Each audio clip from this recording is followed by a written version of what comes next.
guys, welcome back to my channel. This is Tony Fergie. I want to take the time out to thank all my subscribers, the old ones, the new ones, the ones that just keeps coming back because you love what you hear and what you are seeing. Now guys, today I'm bringing you guys, don't forget, I think it was like a month ago or so, I think President Donald Trump announced that he was taking in, I think 50 or so white South Africans from South Africa and bring them to the United States, because they were farmers and they were their life was being ended by blacks because they're farmers and because they were white. However, after they arrived into the United States, of course, our wonderful Malema had something to respond, regarding that, to see how truthful it was or if it was actually a lie. But he did say some things that make some sense. Let's take a watch and let's come back and let's talk about it. The group appeared tired from the long journey, but all smiles on their arrival in the United States. The president made it clear that Afrikaners in South Africa who were the victims of unjust racial discrimination would be welcome to come to the United States, and he's now delivering on that promise. The Deputy Secretary and I just spoke to some of the folks who arrived on this flight, and they tell quite harrowing stories of the violence that they faced in South Africa that was not redressed by the authorities, by the unjust application of the law. The United States, as we were proud to say, stands for equal justice under law and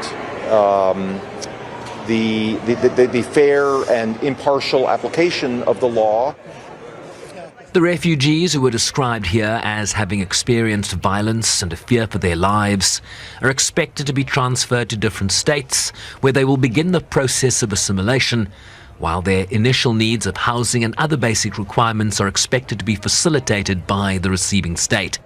We underscored for them that the American people are a welcoming and generous people, and we underscored the importance of assimilation into the United States, which is one of the very important factors that we look to in refugee admissions. And through this resettlement program for these folks who were vetted in South Africa, and we're sending a clear message that the United States really rejects the egregious persecution of people on the basis of race in South Africa, and we welcome these people. There are no Afrikaners who have been killed here in South Africa. It's not true. And there are no 49 Afrikaners who left South Africa. You all know that. It's a fiction. It's drama. America with drama is number one. That thing is Muvhango. I don't know what is Muvhango in Afrikaans. It's just a drama.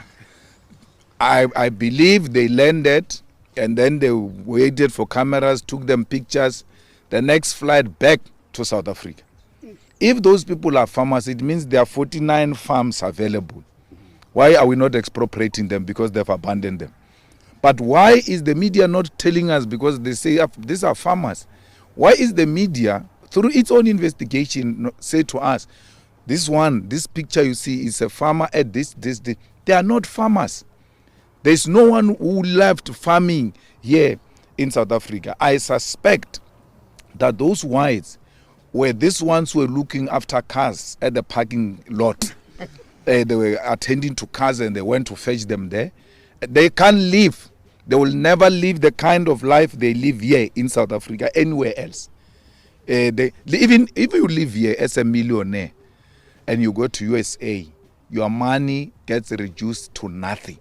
So no American or Afrikaner will leave South Africa for America. It's not true. Our country, there's no killing of white people. We're not killing white people. We're demanding our land. We're saying, let's share this land. Let's all work the land.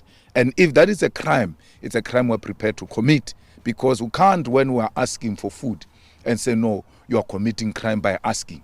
We're having a robust debate on land in South Africa, and that must never be used to silence. What did you guys think? I mean, it makes sense. So you have 40-something farm owners that have left South Africa to the United States. And let's be honest, what happened to those 40-something farms? Are they available? Were they sold? Were they abandoned?